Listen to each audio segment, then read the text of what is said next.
At tayo ngayon ay mag-assembly na. Start na tayo ng assembly dahil nakompleto na natin yung ating mga pyesa. Ito na yung dalawa nating rim. 80-90 likod, 80-80 ang harap. So ito na mga kadwit ang ating mga brake panel. Bagong pintura para presentable. Bagong lining. Bago ang gear. Ayan. Para makita natin yung takbo ng motor natin. Importante ang merong speedometer gear or gearbox.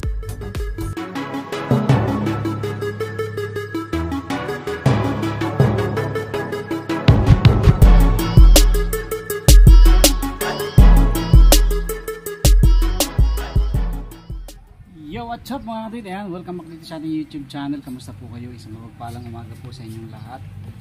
At tayo ngayon ay assembly na. Start na tayo ng assembly dahil nakompleto na natin yung ating mga pyesa. Mayroon pang mga maliliit na kulang pero kunting-kunti na lang. Pwede na nating ipahuli yung mga kulang. So ngayon mag-i-start tayo dito sa ating rim. Ayan, magkakabit tayo ng gulong. Yung gulong ayun. Ayan.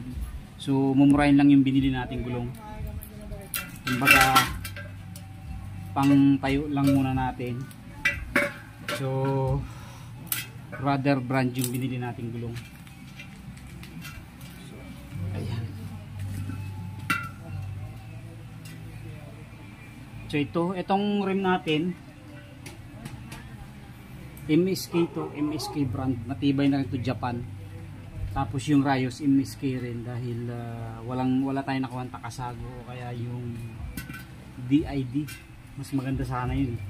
Pero ang Takasago at DID tsaka itong MSK, ano to, mga Japan brand na rin. Kaya okay na rin yun. So pansinin nyo yung ating mga hub, bagong pintura. Pinaganda natin para medyo presentable kahit second hand lang. Ayan. So kabitan muna natin ang mga gulong.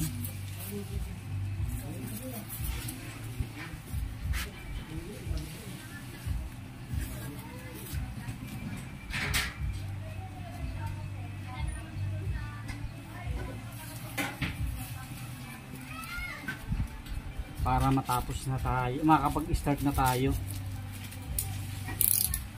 So nakalimutan kong bumili ng flap. Yun ang nawala sa isip ko, yung flap. So ang gagawin ko, babalutan ko lang muna ng electrical tape. So ito sa mga walang mabili ng flap, yung mga malalayo sa bilihan. Kasi naubusan eh, wala na rin ako makuhang 14 size na interior. So ito na lang. Okay na rin to. Hey there. Subscribe to my channel. And also press this bell icon.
ating panlikod.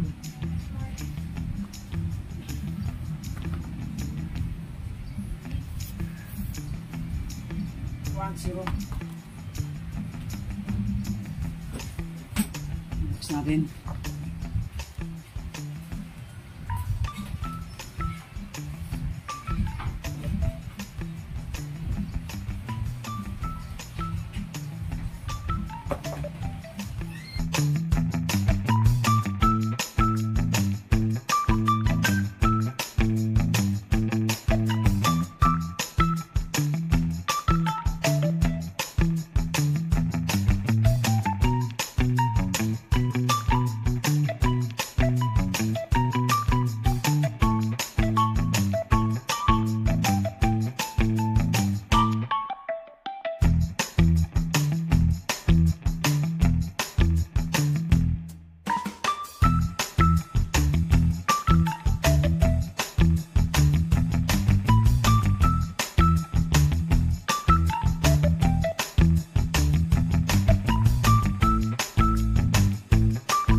Next naman natin, ibubuin na natin yung ating mga brake panel dahil nakahiwalay yun. Pininturahan natin. Okay, tapos tayo sa dalawa.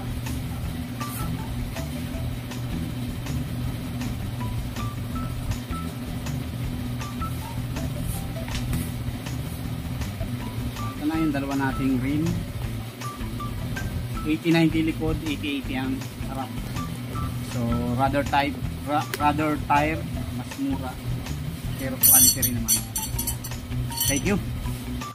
So dito naman tayo mga kadit sa ating mga brake panel. So nalimutan kong bumili ng oil seal dito. So hindi ko alam kung makukuha tayo. Pero sa susunod na lang to, madali na lang naman yan. Bili na lang tayo sa, kung wala tayong makuha sa supplier, kay Shopee tayo. Palit muna tayo ng speedometer gearbox. So ito yun, ang laman yan ay 3. Ito yung gear. Yan, dito siya nilalagay. Sige pa.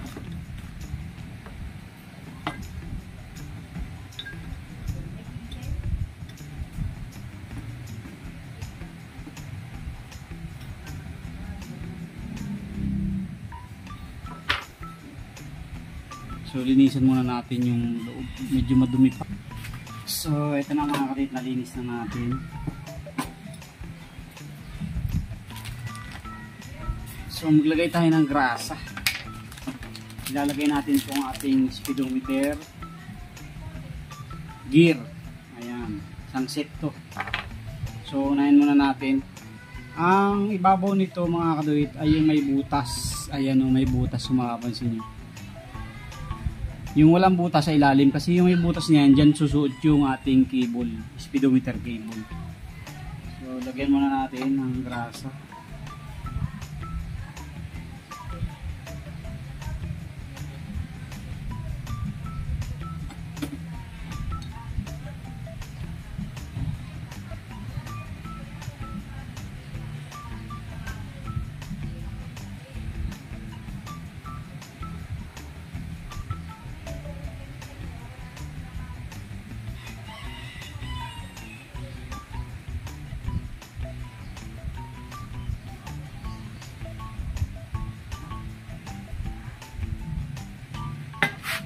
Ayan. So yung walang butas, yun ang sa ilalim. Suot muna natin ganyan.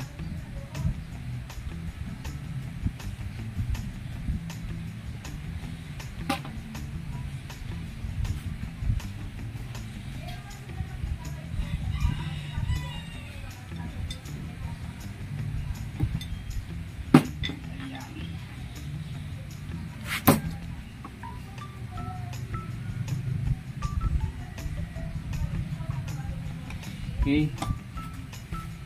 Tapos ito, yung may thread, ayan kung mapapansin nyo, mayroon yan thread. Yung kabila wala. So yung may thread ang sa ibabaw.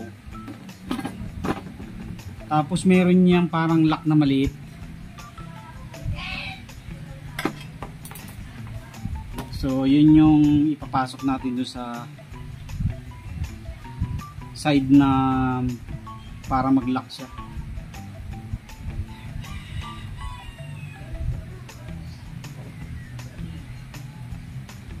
Ano ba yun?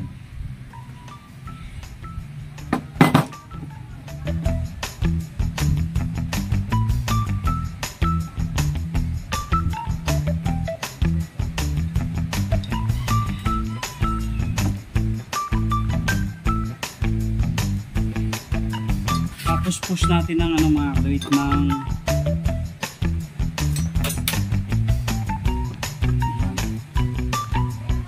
so 12. Maganda ipampush natin 12.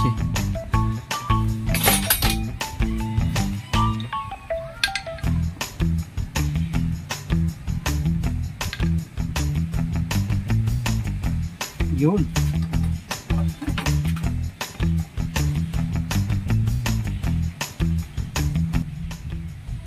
Okay.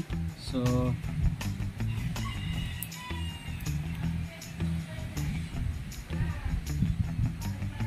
ayos na.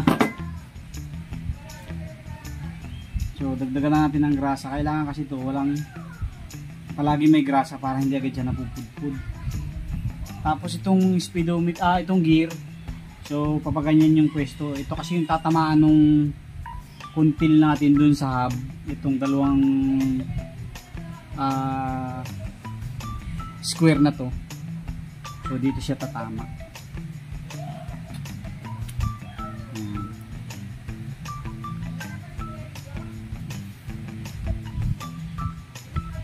Ayan o, umiikot na siya mga kadawit ito.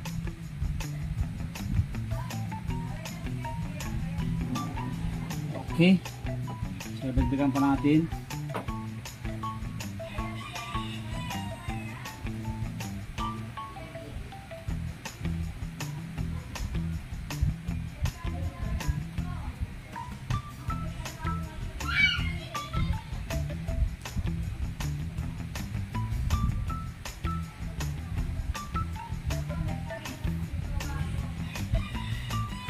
Okay.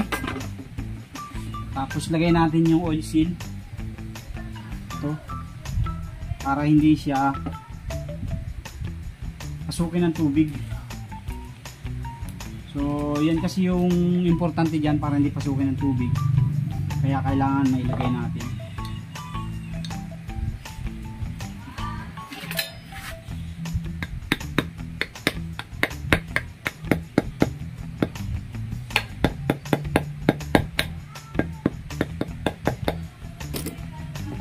Okay.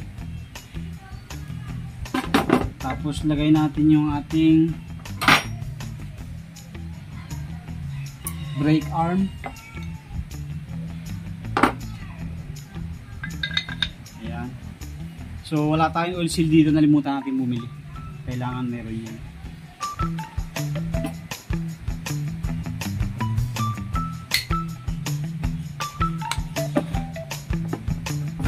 Adjust na lang natin mga kaduit pagka hindi siya swak.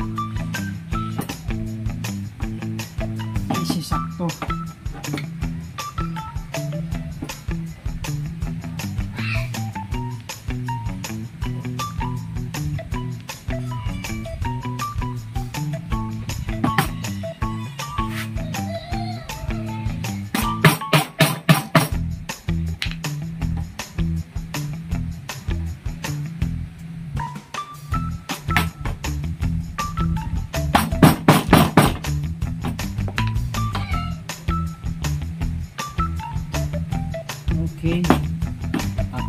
natin ng maganda-gandang tornilyo.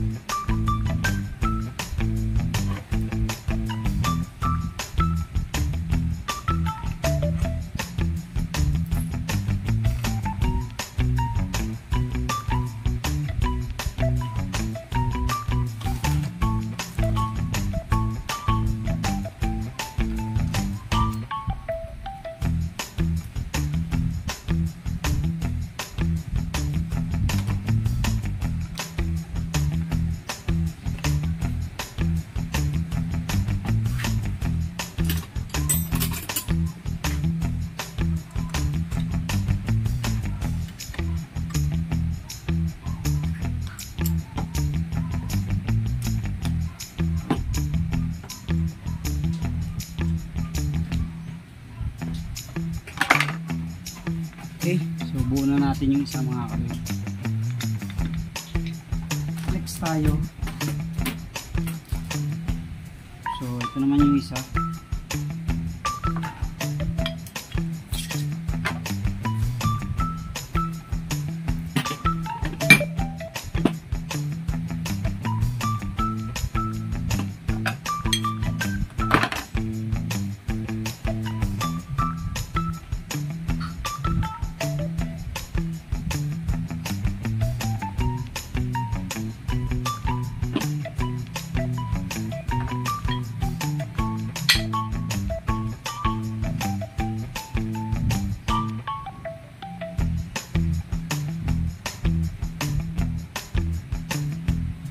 So mayroon pa siyang ano mga kabit,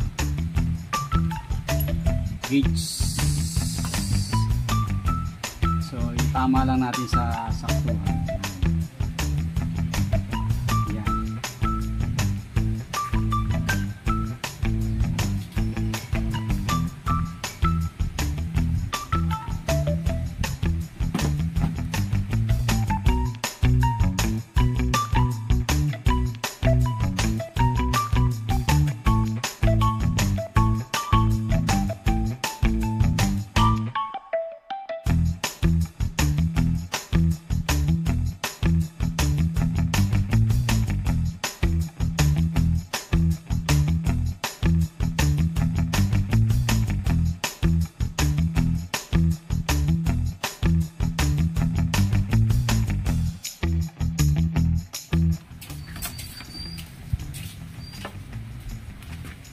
Okay.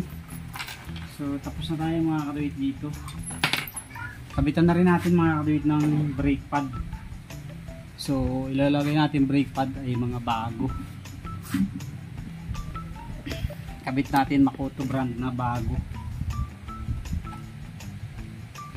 Ayan o, Barako yan. Barako front and rear, pareho lang pala.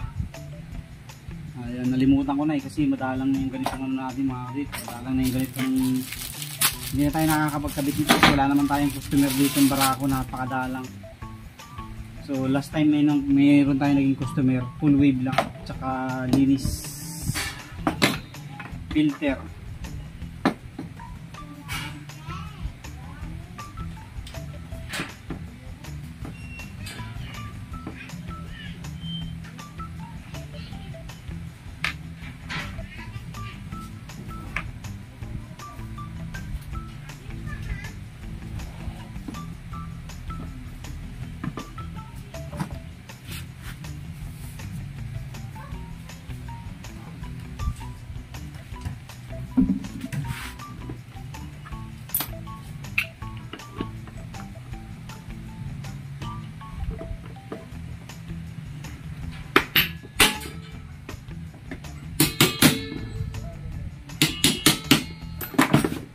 Okay.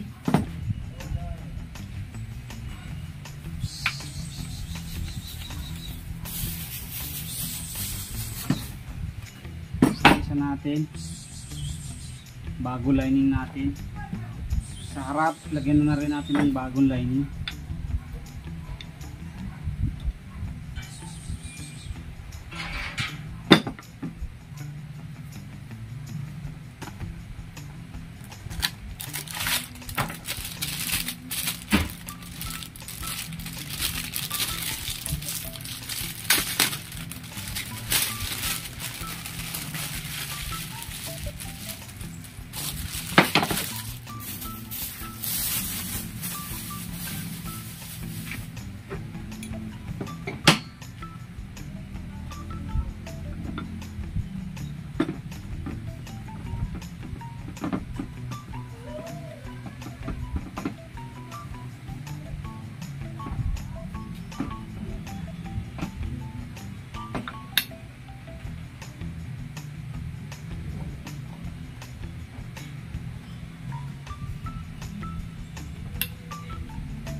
Okay. So ayos na mga kadit, tapos na natin ang ating mga hub. So magiging ganyan yung pwesto niya eh. Yan. Ayos na, tapos na tayo dito mga kadit sa dalawang brake panel natin.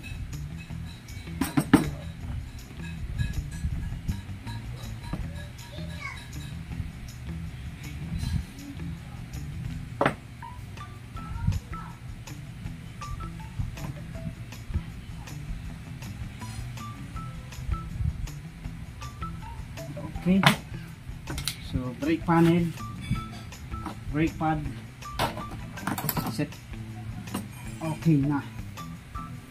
So proceed tayo dito sa ating front shock. So kakabit muna natin yung T-post natin. Okay, thank you very much po, God bless, thank you.